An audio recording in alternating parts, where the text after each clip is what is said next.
নমস্কার, শ্রমিক কথা আপনাদের সকলকে স্বাগত জানাই। Sell steel authority of India limited একটি অংশ হলো স্ক্রু স্টিল প্লান্ট। এই প্লান্টের ভিতরে কর্মরত যত আউটসোর্সিং ওয়ার্কাররা রয়েছেন তাদেরকে যে ন্যূনতম মজুরি দেওয়া হয় সেটা মূলত ওয়েস্ট বেঙ্গল গভর্নমেন্টের যে ন্যূনতম মজুরি রয়েছে, মানে ওয়েস্ট বেঙ্গল গভর্নমেন্টের মিনিমাম ওয়েজেস প্লাস 3,300 টাকা একটি ওয়েলফেয়ার অ্যালাউন্স, এছাড়া আর কোনো রকমই সুবিধা দেওয়া হয় না।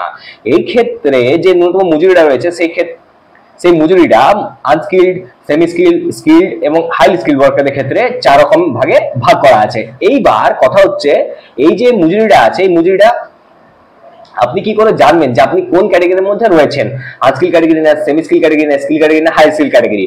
আবার সেটা নেয় যে সেন্ট্রাল ওয়েজ আছে, যেহেতু স্টিল প্লান্ট বলুন বা সেল বলুন, সেটা হচ্ছে একটি কেন্দ্র সরকারের সংস্থা, সিপিএসি মানে সেন্ট্রাল পাবলিক সেক্টর এন্টারপ্রাইজেস, আর মিনিস্ট্রি অফ স্টিল আর মহারত্না কোম্পানি।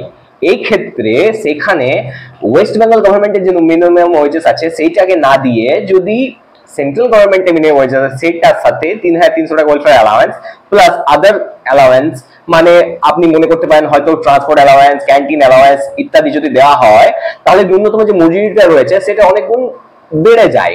কিন্তু এই সার্থানসি সেল ম্যানেজমেন্ট বা স্টিল প্ল্যান্টের ভিতরে কর্মরত যত ট্রেড ইউনিয়ন রয়েছেন এদের জন্য এই পেমেন্টটি কয়েক বছর যাবত মোটেও বাড়েনি, এটা একদম হোল্ড স্টিল হয়ে রয়েছে।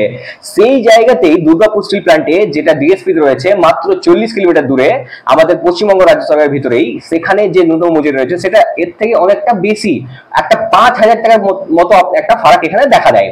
এই ক্ষেত্রে আমি আপনাকে আজকে দেখাবো, যদি আপনি বর্তমানে বার্নপুর স্টিল প্ল্যান্টে কর্মরত রয়েছেন তাহলে যে লেবার কম্পোনেন্টটা রয়েছে আপনার জানুয়ারি মাস থেকে যে জুন মাস অবধি যে খরচাটা ম্যানেজমেন্ট করবে সেটার ক্ষেত্রে কত টাকা আপনার ম্যানেজমেন্ট খরচা করছে সেটা আমি আপনাকে দেখাবো।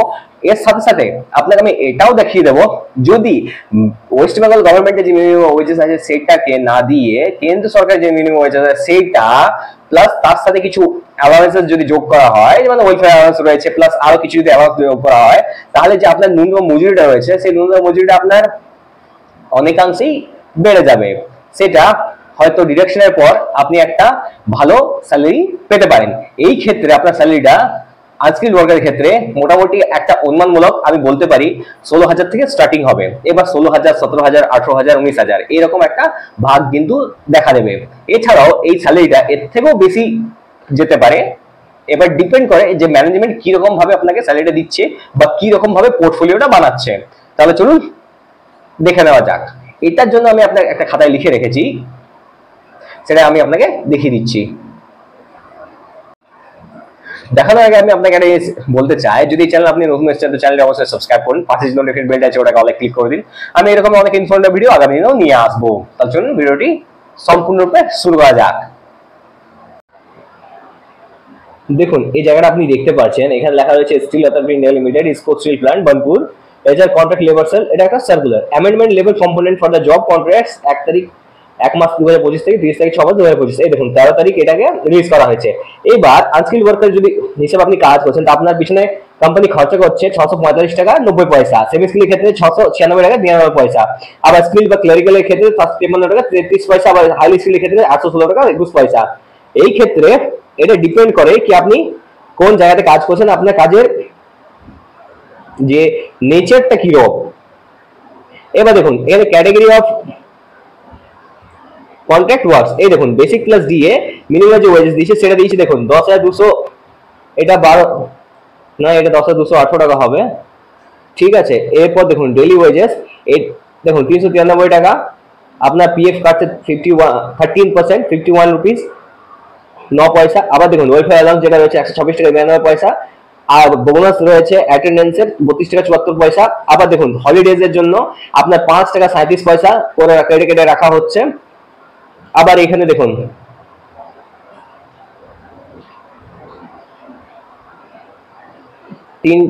এখানে ইএসআই 3.25% অফ, এই হচ্ছে আপনার অ্যাটেন্ডেন্স, এটা হচ্ছে আপনার ওয়েলফেয়ার অ্যালাউন্স, তারপর হচ্ছে হলিডে। আবার লিভ হচ্ছে অ্যাটেন্ডেন্স ইনটু 15.7 ডিভাইডেড বাই 313, মানে হচ্ছে এক বছরে 300 দিন কাজ পাচ্ছেন, সেই জন্য এটা এইভাবে করা হয়েছে। আর টোটাল হচ্ছে minimum cost investment per day. এই ক্ষেত্রেও সেরূপ আপনি এখানে দেখতে পারেন স্কিল সেমি স্কিলড এর ক্ষেত্রে সেই ভাগটা এখানে দেওয়া রয়েছে, আবার স্কিলের ক্ষেত্রে সেই ভাগটা এখানে দেওয়া রয়েছে, আবার হাইলি স্কিলের ক্ষেত্রেও সেই ভাগটা এখানে দেওয়া রয়েছে। এটাকে আপনাকে নিজের মতো ক্যালকুলেশন করে নিতে হবে, তাহলে আপনি এই জায়গাটা বুঝতে পারবেন। এখানে দেখুন কি লিখেছে, while preparing the estimate for a contract, the executive department must consider factors like safety, tool and tackles, machinery to be deployed, cost of consumables required, contractor's profit and other costs that may be involved in arriving at the estimate as per the latest CMMG guidelines for preparing the departmental estimate dated 12/12/2024, the issues with the approval of government authority। এই দেখুন এখানে দেওয়া রয়েছে। তারপরে এখানে দেখুন all EDs, CGMs incharges, all CGMs, GM product, ISP portal, CLS circular tab, সব ক্ষেত্রে এটা রয়েছে। এবার চলুন আমি আপনাকে অ্যাকচুয়াল জিনিসটা বুঝিয়ে দিই। দেখুন বার্নপুর হচ্ছে কেন্দ্রীয় সরকারের খাতা, আসানসোল কিন্তু বিজন এরিয়া, ঠিক আছে। এবার কথা হচ্ছে ইসকো স্টিল প্ল্যান্ট বার্নপুর আসানসোল, ন্যূনতম যে মজুরি যদি কেন্দ্রীয় সরকার হারে তুলনা করা হয় তাহলে আপনার পার ডে যে বেতন হবে সেটা কিরূপ হতে পারে। দেখুন এই জায়গাটা খুব ইম্পর্টেন্ট, আর ধ্যান দিয়ে আপনাকে দেখার জন্য আমি অনুরোধ করবো। দেখুন মাসিক বেতন যে আনস্কিল্ডের ক্ষেত্রে 17,524 টাকা, সেমি স্কিল্ডে 19,760 টাকা, আবার কৌশলের ক্ষেত্রে 23,208 টাকা, আবার হাইলি স্কিল্ডে 25,506 টাকা। বিজন এরিয়ার অনুযায়ী আমি বললাম। এর সাথে সাথে এই জায়গাটা আপনি দেখতে পারেন এখানে যেটা দিয়ে রেখেছে 10,212 টাকা, 11,232 টাকা, 12,356 টাকা, 13,592 টাকা। এটা হচ্ছে রাজ্য সরকার মানে পশ্চিমবঙ্গ রাজ্য সরকারের ন্যূনতম যে মজুরি সেটা এখানে দেওয়া রয়েছে। মানে সেল ম্যানেজমেন্ট কতটাই চালাক চুতিরি করে দেখুন West Bengal government minimum wages দিচ্ছে, কেন্দ্র সরকার মিনিমাম ওয়েজেসটা দিচ্ছে না, যেটা অ্যাকচুয়ালি দেওয়ার কথা একজন কন্ট্রাক্টর ওয়ার্কার বা আউটসোর্সিং ওয়ার্কারকে। এই দেখুন আজকের ক্ষেত্রে দেখুন 17,524, এটা দেখো 10,212 টাকা। কত টাকা এক ধাক্কায় কত টাকা বেড়ে যাচ্ছে এই জায়গাটা আপনাকে দেখতে হবে, আর আপনাকে এটার জন্য লড়াইটা লড়ে যেতে হবে। এরপর চলুন আমি আপনাকে বাকি জিনিসটা বুঝিয়ে দিই। দেখুন এখান থেকে 17,524 টাকা, তাহলে আপনার একদিনে মজুরি কত, একদিনে আপনার হচ্ছে 674 টাকা। এরপর দেখুন পিএফ কাটছে আপনার 13%, 87 টাকা 62 পয়সা। আবার তারপর দেখুন আপনার দেওয়া রয়েছে ওয়েলফেয়ার অ্যালাউন্স 3,300 টাকা, সেটাকে আমি যেমন আছে সেরকম ধরে নিলাম 126 পয়সা। বোনাসের জন্য 8.33 ইন্টু অ্যাটেন্ডেন্স বোনাস 56 টাকা 14 পয়সা। আবার হলিডে ক্ষেত্রে দেখুন 5 টাকা 37 পয়সা, ইএসআই এর ক্ষেত্রে 26 টাকা 20 পয়সা, লিভের ক্ষেত্রে 33 টাকা 80 পয়সা। এবার দেখুন অর্ধ বছরের ক্ষেত্রে 98 টাকা এটা আপনার পিএফ এর ক্ষেত্রে। তারপরে দেখুন ওয়েলফেয়ার অ্যালাউন্স আপনার সেম রয়েছে, তারপরে এই জায়গাটা আপনাকে দেখে নিতে হবে। এরপর দেখুন কৌশলের ক্ষেত্রে সেম টু সেম প্রত্যেকটাতে কিছু টাকা হেরফের রয়েছে, মানে যেমন আপনি যদি আনস্কিল থেকে সেমি স্কিল বা স্কিল বা হাইলি স্কিল যাচ্ছেন কিছু টাকা করে আপনার বাড়তে থাকছে, সেই রূপই এখানে হাইলি স্কিল দেখুন 17,524 টাকা, আবার হাইলি স্কিল দেখুন 25,506 টাকা, আর আপনার পার ডে মজুরি কত 981 টাকা। ওয়েলফেয়ার অ্যালাউন্স 127 টাকা, ওয়েলফেয়ার অ্যালাউন্সটা আপনার 126 টাকা 92 পয়সা, যেমন আছে সেরকমই রয়েছে। এখানে পিএফ তো আপনার বেশি কাটা হচ্ছে। দেখুন সিটিসি একজন ওয়ার্কারের হবে অকৌশলের ক্ষেত্রে আনস্কিল ওয়ার্কারের ক্ষেত্রে তারও 23,136 টাকা, আবার সেমি স্কিলড হবে 23,295 টাকা, স্কিলড ক্ষেত্রে হবে 26,992 টাকা, আবার হাইলি স্কিল ক্ষেত্রে হবে 28,980 টাকা। সেই রূপই যদি আপনি মনে করেন CTS of 10% of contractor profit may be increased or reduced. দেখুন একজন কন্ট্রাক্টর একটি ওয়ার্কারের পিছনে একদিনের আগেন্স্টে যে টাকা পায় 80 টাকা 84 পয়সা এখানে পাবে 26 দিন কিংবা 27 দিনের জন্য। আবার সেমি স্কিল ক্ষেত্রে 89 টাকা 57 পয়সা, আবার স্কিল ক্ষেত্রে 3 টাকা 3 পয়সা, আবার হাইলি স্কিল ক্ষেত্রে 111 টাকা 46 পয়সা। বর্তমানে CTC unskilled worker, semi skill worker বা স্কিল ওয়ার্কার ক্ষেত্রে যেটা রয়েছে সেটা আপনি এটাকে ওয়েস্ট বেঙ্গল গভর্নমেন্টের যে মিনিমাম ওয়েজ সেটা অনুযায়ী আমি এটা করে রেখেছি। এই দেখুন যে আমি আপনাকে একটু লেবার কম্পোনেন্টটা দেখালাম, এই লেবার কম্পোনেন্ট এটাকে যদি আপনি গুণ করেন তাহলে আপনি এই জায়গাটা পেয়ে যাবেন। এবার এই জায়গাটা দেখুন 18,472 টাকা 74 পয়সা, 19,93 টাকা 91 পয়সা, স্টিল 21,545 টাকা 65 পয়সা, আবার হাই স্টিল 23,343 টাকা 60 পয়সা। Upcoming rule will be as per the Durgapur steel plant based on as per necessary. দেখুন দুর্গাপুর স্টিল প্ল্যান্টে যে ন্যূনতম মজুরিটা দেওয়া হয় সেটা বর্তমানে বার্নপুরের তুলনায় অনেকগুণ বেশি। সেই ক্ষেত্রে একই জায়গা একই স্টেট একই কোম্পানি সেল, তার মধ্যে দু রকমের ফারাক বা বিভেদ, এত বেশি বিভেদ কেন? এটাকে সমান করার একান্ত জরুরি। আর একটা ওয়েজ কোড নিয়ে এসে সম্পূর্ণরূপে আউটসোর্সিং ওয়ার্কার গুলো যদি আপনাদের কাছে 60 বছর অব্দি কাজের সুযোগ রয়েছে বা 60 বছর আপনাদের কাজের প্রয়োজন আছে বা লাগবে, তো সেই ক্ষেত্রে তাদেরকে সাপ্লাই করার একটা ব্যবস্থা করা উচিত, বা যে যে জায়গাগুলোতে সেই সাপ্লাইটা করা যেতে পারে বা অন্য কোনো কোম্পানির খাতে দিয়ে সেই জিনিসটাকে রেগুলার করা যেতে পারে, তার অবশ্যই সেই ক্ষেত্রে রেগুলার করার একটি বড় সিদ্ধান্ত নেওয়া হচ্ছে সেল ম্যানেজমেন্টকে। আবার দেখুন বর্তমানে বার্নপুর 8,472 টাকা 74 পয়সা। আবার দেখুন ভবিষ্যতে বার্নপুর যদি দুর্গাপুরের ন্যায় যদি পেমেন্ট চালু করা হয় তাহলে দেখুন আনস্কিলড এর ক্ষেত্রে আমি এটাকে 4 ভাগে ভাগ করেছি।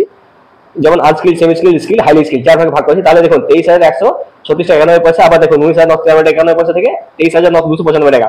এখানে দেখুন 4,664 টাকার একটা ফারাক দিচ্ছে। আনস্কিলের ক্ষেত্রে সেমি স্কিল দেখুন 3,302 টাকা ফারাক। আবার দেখুন স্কিলের ক্ষেত্রে 5,248 টাকা ফারাক, 21,545 থেকে 26,793 টাকা। আবার হাই স্কিল দেখুন 23,343 টাকা 60 পয়সা থেকে 8,980 টাকা। এবার দেখুন 5,637 টাকার একটা ফারাক। সিটিসি অফ কোম্পানি इसको बंद করে, এটা বান্ধবের ক্ষেত্রে আবার সিটিস অফ সেন্ট্রাল রুল, যদি সেন্ট্রাল রুলটা চালু করে দেয়, ওয়েস্ট বেঙ্গল গভর্নমেন্ট মিনিমাম ওয়েজটা বন্ধ করে যদি সেন্ট্রাল রুলটা যদি চালু করে দেয়, তাহলে পেমেন্টটা এক ধাক্কা এখানে দেখুন 4,500 টাকার একটা পার্থক্য এখানে দেখা দিচ্ছে। মানে বর্তমানে যদি কেউ আপনি 12,000 পাচ্ছেন, তো 12,000 আর 4,000 16,500 600 16,600 700 আপনার মজুরি আপনি পেয়ে যাবেন। আবার দেখুন এইখানে কিন্তু দুর্গাপুর স্টিল প্ল্যান্ট কর্মচারীদের ঠিকাদারি আউটসোর্সিং যে ওয়ার্কার রয়েছে তাদের জন্য সামঞ্জস্য বজায় রাখতে কন্ট্রাক্টকে 4টি ভাগে মোটামুটি ভাগ করেছে। তার মধ্যে দেখুন কাজকে আবার দুটো শ্রেণীতে ভাগ করেছে। এখানে আনস্কিল্ড ওয়ার্কার আর স্কিল্ড ওয়ার্কার, এখানে সেমি স্কিল বা হাইলি স্কিল্ডের কোনো জায়গা নেই, এখানে দুটো জায়গাতেই মাত্র ভাগ করে দেওয়া হয়েছে। এবার দেখুন দুটো যখন ভাগ করে দিচ্ছে তখন দেখুন 14,354 টাকা, আবার 22,050 টাকা। দেখুন সেল ম্যানেজমেন্ট যদি চায় তো নিজেদের ওয়ার্কার বা কর্মচারীদের ক্ষেত্রে নিজস্ব একটা রুল নিয়ে এসে সেখানে আউটসোর্সিং ওয়ার্কার হোক বা এমন কোনো সাপ্লাই জব হোক যে জায়গাতে কাজের প্রয়োজন আছে বা সেখানে 60 বছর অবধি কাজের একটি ডিমান্ড রয়েছে, মানে ওইখানে কাজের জন্য মানুষ চাইই চায়, তো সেই ক্ষেত্রে সেখানে কোনো একটা প্রাইভেট ফার্মকে দিয়ে সেই কাজটিকে সম্পূর্ণরূপে রেগুলার করে দেওয়া উচিত, যে কিনা তারা 60 বছর অবধি কাজের একটা সিওরিটি পেয়ে যাবে। সেক্ষেত্রে তাদের ইনক্রিমেন্টের ব্যবস্থা হবে, নানা ফেসিলিটি তাদের আসবে। কিন্তু সেল ম্যানেজমেন্ট সেই জিনিসটা না করে আউটসোর্সিং ওয়ার্কারদেরকে একটি টেন্ডার বেসিসে কাজ করিয়ে সম্পূর্ণরূপে প্রফিটটাকে নিজের আত্মসাৎ করে নিচ্ছে, কন্টিনিউয়াসলি এই জিনিসটা চলে যাচ্ছে। এটার একটি বিরোধ হওয়া উচিত। আর আউটসোর্সিং ওয়ার্কারদের ক্ষেত্রে ন্যূনতম যে মজুরি রয়েছে সে প্রত্যেকটি ডিপার্টমেন্টে আপনি ইন্ডিয়াতে দেখে নিন, প্রত্যেকটি ডিপার্টমেন্টে কিন্তু ন্যূনতম মজুরি 18,000-এর উপরে।